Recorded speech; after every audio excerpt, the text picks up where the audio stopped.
Okay, so imagine you've just helped your best friend secure the throne of this massive, incredibly violent empire. Right. You fought the brutal battles, you shed the blood, and you finally think you can safely retire in peace.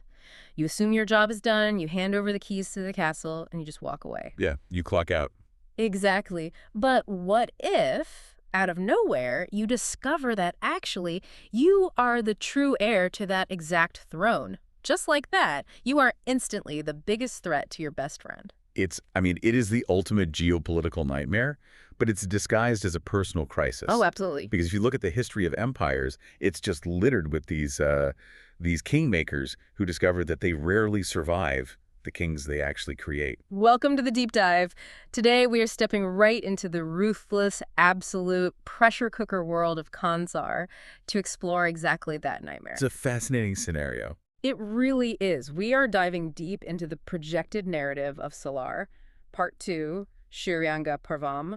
But more importantly, we're really dissecting the psychology of power here. Right, because we have a stack of sources detailing this massive civil war and the shifting dynamics of this legendary friendship. Yeah, and an absolute bombshell of a royal revelation. Exactly. And the allure of this narrative, isn't just the sheer scale of the cinematic combat. I mean, that's great.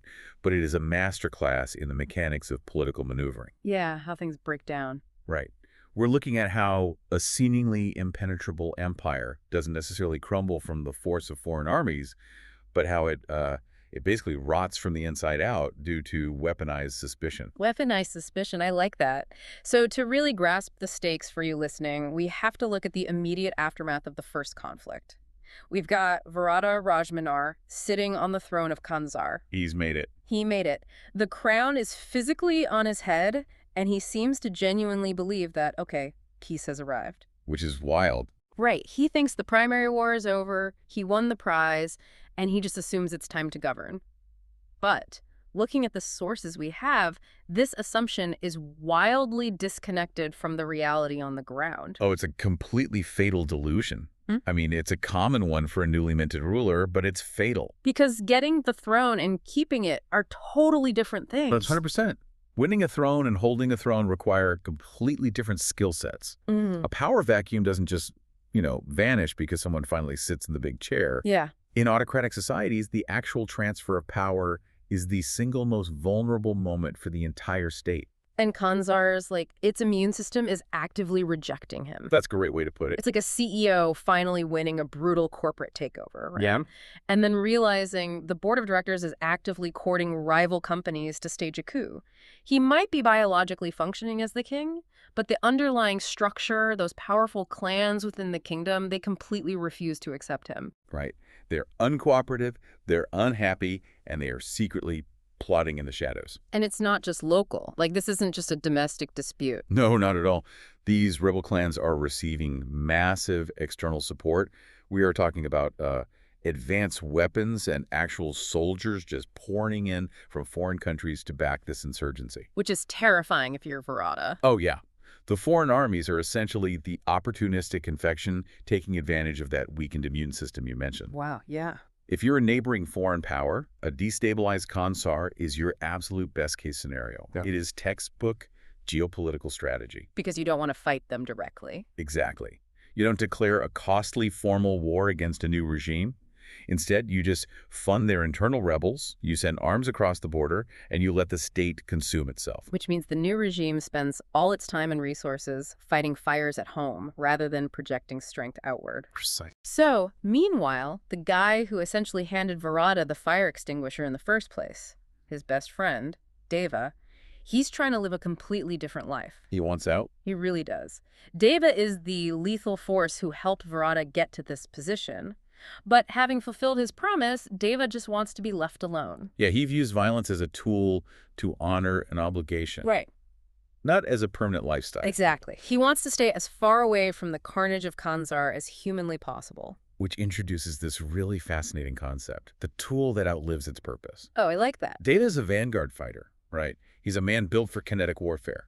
He achieved the objective and he just wants to clock out. But he can't. No, and that's the tragedy of his character. In an ecosystem built on perpetual violence, a man with his specific capabilities doesn't get to simply retire. His very existence is a variable that the political ecosystem just, well, it refuses to ignore. And Virata proves that point almost immediately. Because faced with this massive foreign-backed rebellion, the new king panics. He realizes his authority is an illusion, and this isn't just a minor riot, it's the prologue to a massive civil war. So what does he do? Right. What does a king do when his kingdom is rejecting him? He sends an urgent message to his ultimate lifeline. He calls Deva right back into the fire. Which is, he's leveraging personal loyalty to solve a structural political failure. That is exactly what he's doing. And out of profound loyalty to that years-long friendship, Deva actually answers the call. He abandons his quiet life and returns to the incredibly volatile landscape of Kanzar. But it's not the same Kanzar. No, it's entirely different because a massive secret has just been unearthed. Like, historical documents are found that reveal Deva's family is directly connected to the Sharyanga dynasty. And we have to pause here because the Sharyanga connection isn't just, like, a fun piece of trivia for Kanzar. Right, it's a big deal. It is essentially the constitutional bedrock of the entire state. In an empire that's built on ancient traditions and unwritten laws, bloodlines serve as the ultimate legal framework. So finding out Deva has the specific royal blood, it's like finding out your bodyguard holds the original deed to your kingdom. Exactly. Deva isn't just a deadly warrior anymore. He has a fundamentally stronger, more historically legitimate claim to the throne than Virata does. Which changes everything. It changes everything. And the elder leaders of Kanzar, they immediately pivot. They approach Deva and explicitly ask him to take the crown. They're effectively offering to abandon Virata entirely. Because they are acting out of pure political pragmatism. Well, okay, here's where I have to push back a little because this makes zero strategic sense to me on the surface. How so? Well, Deva literally just came back to help Virata fight off a massive foreign-backed rebellion. Why would the elders risk splitting the loyalist forces right down the middle by backing someone who literally just told them explicitly that he wants to be left alone? Right. Aren't they essentially handing the victory to the rebels by causing a fracture in their own leadership? It looks suicidal if you view it through the lens of, say, modern democracy. But in an autocracy like Kanzar, it actually makes chilling sense. Okay, unpack that for me. The elders look at Virata, and they just see a warlord who got lucky. They see a ruler who currently lacks the innate authority to stop the rebellion. To them, Virata's illegitimate rule is the actual cause of the rebellion. But Deva represents the Sharyanga brand. That bloodline is the only currency the rebel factions might universally accept. The elders, they don't care about Deva's personal desire for a quiet life. They don't care about his feelings. Not at all. Nor do they care about his friendship with Virata. Yeah. They just want his bloodline to stabilize the state. So his very existence is just weaponized by the people who are supposedly on his side. Precisely. Unsurprisingly, Deva's reaction is to categorically refuse. He tells the elders he will never go against his friend. He has zero interest in the throne. But a refusal isn't enough. No. The sources make it super clear that in Kanzar, a refusal doesn't actually stop the political machinery. Because the truth is out, and, well, you cannot unring that bell. Deva's royal lineage is now public knowledge. And in a volatile political landscape, that knowledge is basically a loaded weapon just sitting on the table waiting for someone to pick it up. And the rebel factions see that weapon, and they absolutely grab it. Of course they do. They notice the tension, they see the elders whispering to Deva, and they launch this brilliant, just devastating psychological operation. They actively spread false rumors that Deva is secretly planning to become king, that he's plotting a coup from the inside to overthrow Virata. This introduces what we can call the tragedy of competence. The tragedy of competence. Yeah, think about it. Deva's ultimate loyalty, his physical lethality, his strategic brilliance, the exact traits that make him an invaluable friend are mathematically what make him an impossible political liability. Because he's too capable. Exactly. His competence becomes his curse because it makes the rumors so believable. If anyone could pull off a coup, it's him. Man, just put yourself in Virata's shoes for a second. You are sitting on a throne that these powerful clans want to violently rip away from you. You have foreign armies massing at your borders. Yeah, the pressure is immense. And the elders who are supposed to advise you are actively doubting your right to rule. And suddenly, everyone in your inner circle is whispering that your best friend, who just happens to be the deadliest guy in the room and who now technically outranks you in royal blood, is coming for your head. The isolation would be completely suffocating. And what is brilliant about the rebels' strategy here is that they don't even need to fire a single bullet to inflict catastrophic damage. They just let the mind do the work. Right. They bypass Virata's physical Yeah. defenses and directly attack his psychological state. They're just weaponizing paranoia. And it is agonizing to watch the fallout in the source material. These rumors slowly metastasize in Virata's mind. Suspicion takes deep root, and this cold distance grows between these two friends who used to be totally inseparable. It's tragic. Virata knows Diva. He knows Diva's character. But the sheer weight of the crown, combined with this relentless whispering campaign, it just warps his reality. Well, how do you block a rumor that feeds directly into your deepest insecurities? You can't. Right? A sword can be parried, but doubt is insidious. Virata's greatest fear isn't simply losing the throne, it's the humiliation of being betrayed by the one person he trusts implicitly. Yeah, that cuts deeper than anything. The system around Virata refuses to let him believe in Diva's loyalty, and the enemies exploit that vulnerability flawlessly. And just as this friendship reaches its absolute breaking point of mistrust, like just when the psychological warfare seems to have completely won, the kinetic war finally erupts. The tension finally snaps. The battlefield replaces the Whisper campaign. The rebel clans launch their all-out assault on Kansar. And it is massive. The sources describe a battlefield that is pure chaos. We're talking thousands of soldiers clashing, a landscape just filled with fire, bullets, and swords. It's asymmetric warfare at its most brutal. It really is. Virata's army fights bravely, but the foreign backing has given the rebels an overwhelming tactical advantage. Defeat seems mathematically certain for Virata at this point. His regime is about to be violently erased. He is cornered by the very trap the insurgency spent months setting up. The psychological softening of the target gives way to just overwhelming physical force. But then Diva enters the battlefield with his warriors. And honestly, I have to geek out a bit here because it completely flips the psychological state of the conflict. Oh, absolutely. It's like a massive cavalry charge. He doesn't just add numbers to Virata's side, he acts as a vanguard shock force. He cuts through the chaos, systematically dismantling the enemy chieftains one by one. He is a force of nature. His sheer lethality completely restores the broken morale of Virata's army. The moment Deva steps onto the field, the rebels lose their aura of invincibility. Because morale is a tangible weapon in warfare. Diva's entrance serves as a massive force multiplier.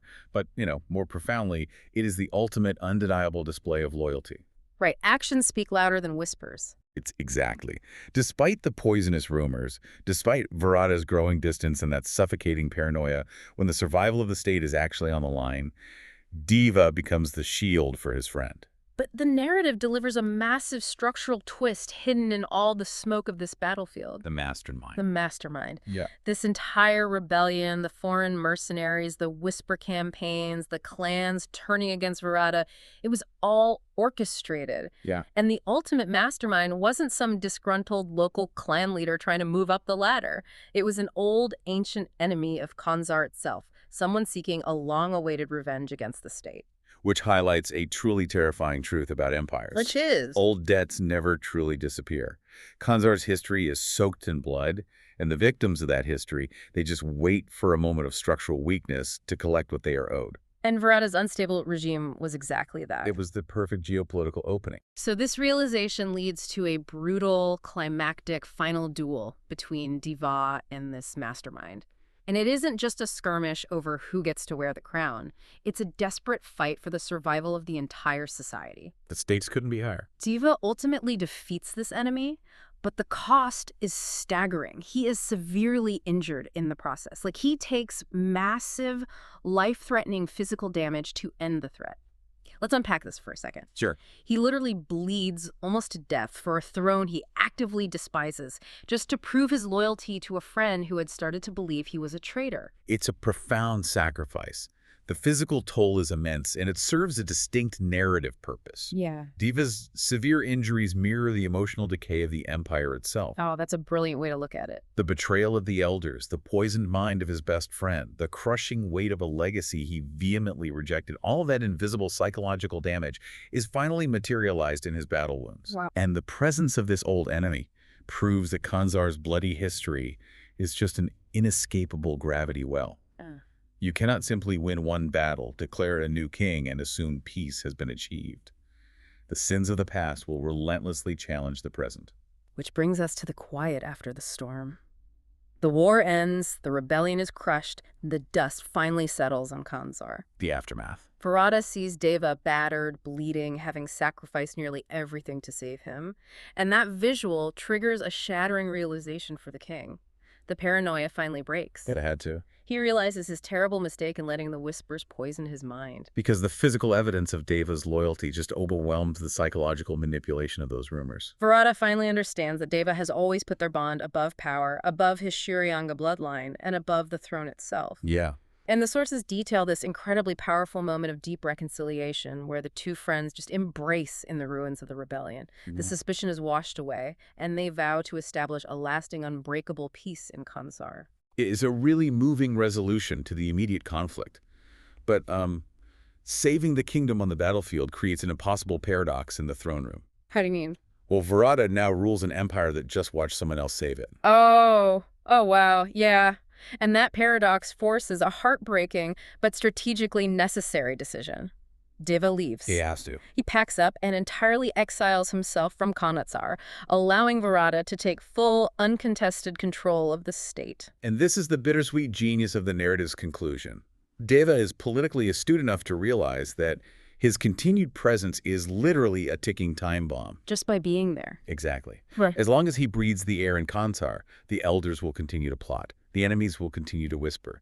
His very existence as the true Shuryanga heir makes him an inherently destabilizing force, regardless of how pure his personal intentions are. Right. The only way to repair the fragile trust and ensure his best friend's rule remains unquestioned is to just erase himself from the equation entirely. So what does this all mean for you, the listener? I mean, if there is one takeaway from the bloody history of Kanzar, it is that trust is the absolute rarest currency in any power structure. Without a doubt. Gold can be mined, weapons can be forged, and foreign armies can be hired.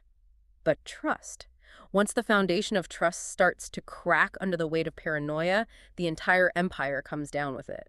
Deva had to essentially destroy his own place in his homeland just to patch that crack. And even with that immense sacrifice, the security of the state is basically an illusion. The narrative points to a lingering, deep-seated unease at the end. Because the final scene, according to the sources, reveals a brand new danger emerging from the shadows. It's never really over. Exactly. Just when you think Kanzar has bought itself a moment to breathe, the landscape shifts again, signaling that the story is far from over. A new chapter, potentially an even more devastating conflict, is looming. The peace Varada and Deva bled for is only ever a temporary ceasefire. It perfectly captures the unending, exhausting cycle of a state built on conquest and bloodlines. You defeat the old enemy, but the very act of defeating them often creates the power vacuum that summons the next one. We want to thank you for joining us on this deep dive into the political labyrinth